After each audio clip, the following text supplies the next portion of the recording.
दोस्तों, स्वागत है एक बार फिर से आपका पुणे ट्यूटोरियल्स में।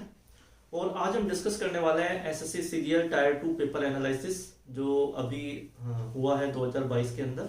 और उसके अंदर हम देखेंगे सारी चीज़ें कि कैसे पेपर आया है, पेपर का लेवल कैसा था और हर एक टॉपिक में कितने कितने क्वेश्चंस आए हैं।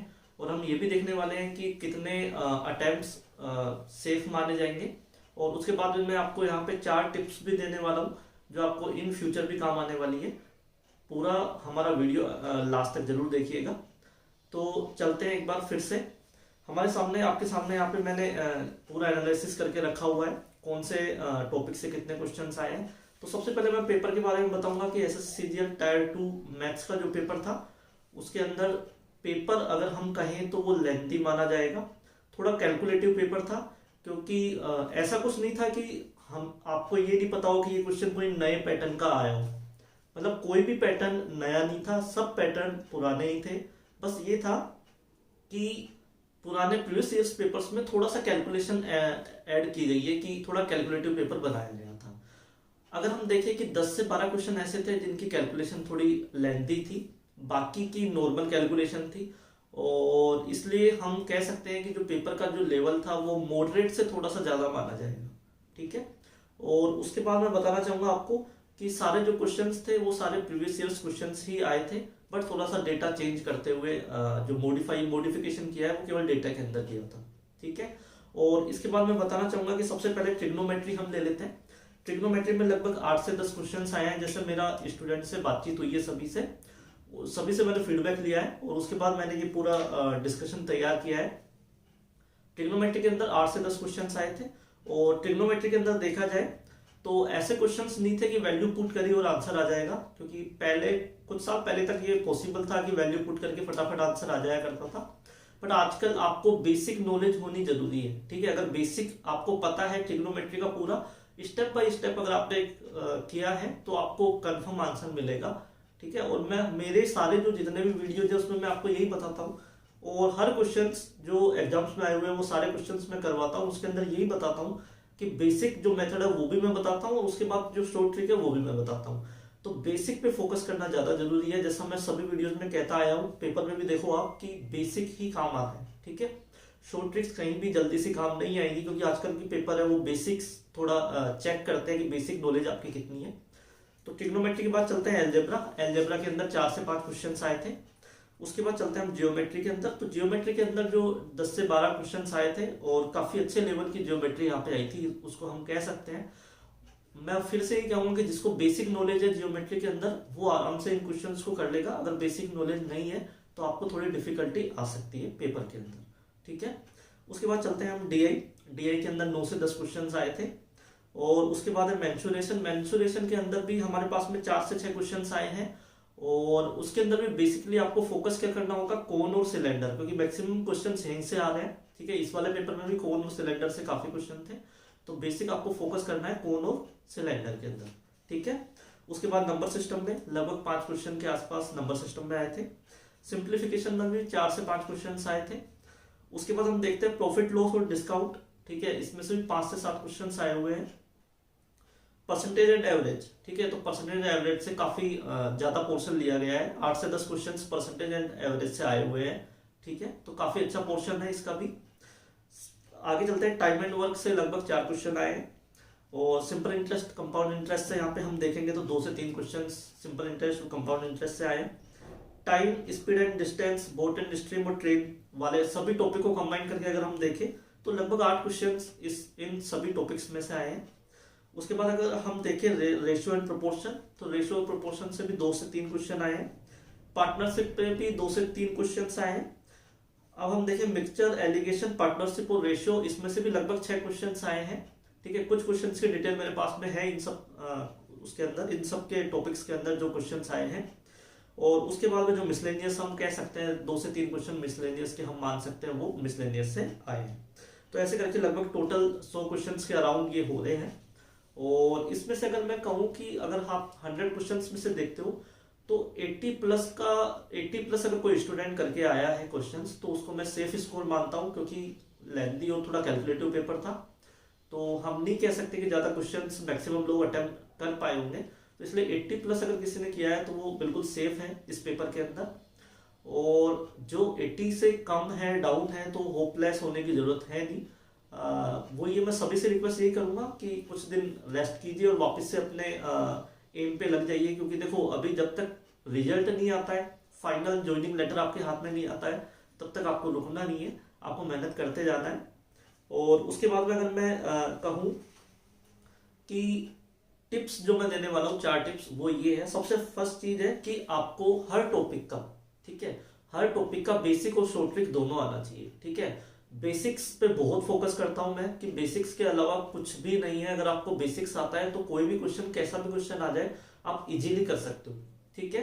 तो सबसे फर्स्ट टिप यही है कि आपको बेसिक पे थोड़ा अच्छे से फोकस करना है हर एक टॉपिक पे, चाहे एडवांस मैथ हो चाहे अर्थमेटिक, ठीक है।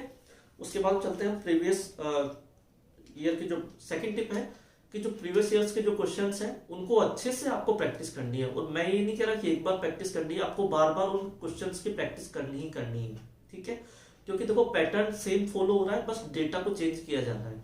तो आप अच्छे से प्रैक्टिस करोगे उनकी, तो होगा क्या कि आप जब एग्जाम में उन क्वेश्चंस को देखोगे तो फटाफट से आपको दिमाग में क्लिक करेगा कि कैसे आपको उन क्वेश्चंस को फटाफट करना है, ठीक है। तो इसलिए प्रीवियस ईयर्स क्वेश्चंस पे बहुत फोकस करना है। मैं मेरे वीडियोस में भी प्रीवियस ईयर्स जो क्वेश्चंस आते हैं उन्हीं को मैं एक्सरसाइज के अंदर करवाता हूं, जो भी टॉपिक्स के अंदर, ठीक है। उसके बाद में थर्ड है हमारे पास में जो बेसिक टिप है हमारे पास में, थर्ड, वो है मॉक टेस्ट। तो मॉक टेस्ट जरूर देना है आपको। और ऐसा नहीं होना चाहिए कि मॉक टेस्ट के टाइम आप, ठीक है, बीच बीच में डिस्टर्ब हो रहे हो, क्या है, आपको फिक्स टाइम लगा के, क्योंकि आजकल ऑनलाइन पैटर्न पे सारे मॉक टेस्ट चल रहे हैं, तो 2 घंटे आपको ढंग से पेपर देना है, ठीक है। 2 आवर्स अच्छे से प्रैक्टिस करनी है और उसके बाद में उसके सॉल्यूशन पे जरूर फोकस करना है। अगर आप केवल क्वेश्चन 2 आवर का जो मॉक टेस्ट है वही करते रहोगे तो होगा क्या कि आपको जो आउटपुट मिलना चाहिए वो नहीं मिल पाएगा। वो कैसे मिलेगा, आपको उसके सॉल्यूशन पे फोकस करना है कि कौन से क्वेश्चंस कैलकुलेटिव थे, किन क्वेश्चंस में आप अटके हो। जिन क्वेश्चंस में आप अटके हो आपको उनको अच्छे से देखना है कि कैसे मैं इसको शॉर्ट में कर सकता हूं, कहीं से भी वीडियो से या किसी क्लासरूम से अगर आपको उसका सॉल्यूशन मिल जाता है तो वेल एंड गुड है। तो आपको उन क्वेश्चंस पे प्रैक्टिस करनी है, ठीक है।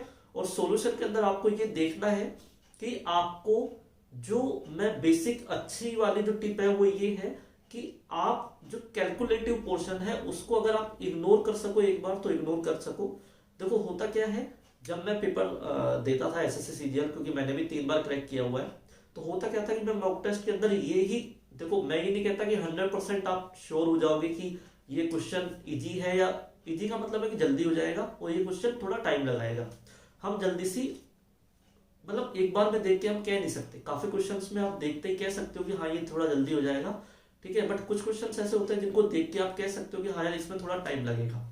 तो जैसे आपको अगर क्लिक कर जाए क्वेश्चंस को देखते ही कि हाँ इसमें टाइम लगेगा, उसको आप ड्रॉप करो, ठीक है। ड्रॉप क्यों करो, एक बार आपको फोकस ये करना है कि 100 क्वेश्चंस में से मैक्सिमम क्वेश्चन आप कितने कवर कर सकते हो 1 टाइम में, ठीक है।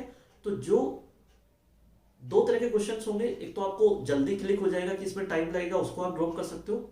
अदरवाइज कुछ क्वेश्चन ऐसे होंगे जो आपको लगेगा कि यार ये जल्दी हो जाएगा, पर जब आप करने लगते हो, ठीक है, तब आपको पता लगता है कि यार इसमें थोड़ा टाइम लग रहा है। तो अगर आपको 1 मिनट से ज्यादा अगर उस क्वेश्चन में लग रहा है तो मैं ये कहूंगा कि जो रफ पेज पे आप वर्क करते हो, ठीक है, उसके साइड में उसका आंसर एक बार लिख लो कि जहां तक आप पहुंचे हो उसको एक बार नोट डाउन कर लो और उसके बाद उसको ड्रॉप कर दो, ठीक है। अगर 1 मिनट से ज्यादा आपको किसी क्वेश्चन में लगना है, क्योंकि ज्यादा टाइम लगाना नहीं है, ठीक है। उससे होता क्या है कि जब एक बार में सारे 100 क्वेश्चन में से सपोज करो कि आपके 80 क्वेश्चन अटेम्प्ट हो गए, 20 क्वेश्चन बचे, ठीक है, तो उन 20 क्वेश्चंस को आप सेकंड राउंड के अंदर कवर करो। तो उसका क्या है, माइंड आपका एक क्या होगा, सेकंड टाइम जब आप अटेम्प्ट करोगे तो आपका माइंड भी फ्रेश हो जाता है, क्योंकि आप एक कॉन्फिडेंट हो जाते हो कि 80 क्वेश्चंस तो मेरे अटेम्प्ट हो ही गए हैं, लगभग एक बार मैंने पेपर अटेम्प्ट कर लिया है, अब डिफिकल्ट क्वेश्चन है वो मेरे को करने हैं। तो जैसे माइंड फ्रेश होता है, ठीक है, रिलैक्स होता है इस चीज को सोच के, उसके बाद क्वेश्चंस और अच्छे से होने लगते हैं। तो इसलिए आपको क्या करना है, फिर उन 20 क्वेश्चंस को अटेम्प्ट करना है 1 बाय 1, ठीक है। और आप देखना डेफिनेटली जब आप सेकंड टाइम पे उनको ट्राई करोगे तो 20 में से आराम से 10 से 15 क्वेश्चन आराम से हो जाएंगे आपसे, ठीक है।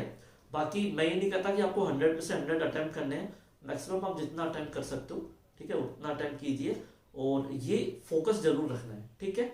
उसके बाद चलते हैं फोर्थ और लास्ट टिप के अंदर, वो है हमारी क्या, कैलकुलेशन ट्रिक। कैलकुलेशन ट्रिक क्या होती है कि आपको जो आपका कैलकुलेशन पोर्शन है उसको थोड़ा स्ट्रॉन्ग करना पड़ेगा। अगर आपका कैलकुलेशन पोर्शन स्ट्रॉन्ग नहीं है तो उसके लिए आपको क्या है, हमारे वीडियोस भी दिए हुए हैं कैलकुलेशन के लिए, कुछ शॉर्ट्स भी मैंने बनाए हुए हैं, उन पे आप थोड़ा फोकस कीजिए। उससे होता क्या है कि अगर आपकी कैलकुलेशन स्ट्रॉन्ग होती है तो आप काफी मैक्सिमम लोगों से आगे निकल सकते हो। मैं इसका एक छोटा सा एग्जांपल भी देना चाहूंगा आपको। एग्जांपल ये, सपोज करो कि आपको भी पता है कि 100 क्वेश्चन आ रहे हैं मैथ्स में, और 100 क्वेश्चंस में से अगर सपोज करो एक क्वेश्चन के अंदर आप 5 सेकंड बचाते हो कैलकुलेशन को यूज करते हुए, कैलकुलेशन फास्ट अगर आपने कर ली, तो अगर एक क्वेश्चन से आप 5 सेकंड बचा रहे हो तो 100 क्वेश्चन से कितने सेकंड बचे आपके, 500 सेकंड्स। ठीक है, 500 सेकंड्स का मतलब ये होता है कि लगभग अगर देखा जाए, ठीक है, अगर मैं मिनट्स में इसको कन्वर्ट करता हूँ, ठीक है, तो 8 मिनट के लगभग ये होता है। ठीक है, तो 8 मिनट अगर आपके बच रहे हैं, ठीक है, तो होता क्या है, आपको भी पता है कि 8 मिनट के अंदर आप 8 क्वेश्चन एक्स्ट्रा अटेम्प्ट कर सकते हो। ठीक है, और एक क्वेश्चन होता है 2 मार्क्स का, अगर आप 8 मिनट के अंदर 8 एक्स्ट्रा क्वेश्चन अटेम्प्ट कर रहे हो तो इसका मतलब है 16 नंबर आप एडवांस निकल गए हो सभी स्टूडेंट से। तो इसलिए आपका जो कैलकुलेशन पोर्शन है उसको आपको स्ट्रॉन्ग रखना है। ठीक है, ये मैंने एक जस्ट एग्जांपल दिया हुआ है, ठीक है, कि कैलकुलेशन पोर्शन स्ट्रॉन्ग करने से आप कितने आगे निकल जाते हो। ठीक है, क्योंकि काफी लोगों को लगता है कि क्या कैलकुलेशन, सिंपल बस 1-2 क्वेश्चन एक्स्ट्रा कर लेंगे हम, उससे ज्यादा क्या होगा। बट मैं आपको बता रहा हूँ कि 8 मिनट के अंदर आप 8 एक्स्ट्रा क्वेश्चन कर सकते हो, और उसकी वजह से आपके 16 नंबर इंक्रीज होंगे, और 16 नंबर इंक्रीज होने का मतलब है आपकी हजारों स्टूडेंट से आप आगे निकल गए। ठीक है, तो ये 4 मोस्ट इंपॉर्टेंट टिप थी जो मैंने आपको दी है। आने वाले टाइम में आप इनको यूज करो, ठीक है, और हमारे वीडियोस को भी देखते रहो। ठीक है, और इसी तरह के आगे आने वाले जो वीडियोज है या फिर कोई भी टिप्स अगर आपको मेरे से जानना है, सीखना है, तो हमारे चैनल को लाइक, शेयर और सब्सक्राइब जरूर करें, और देखते रहिए पूरी ट्यूटोरियल्स। Thank you.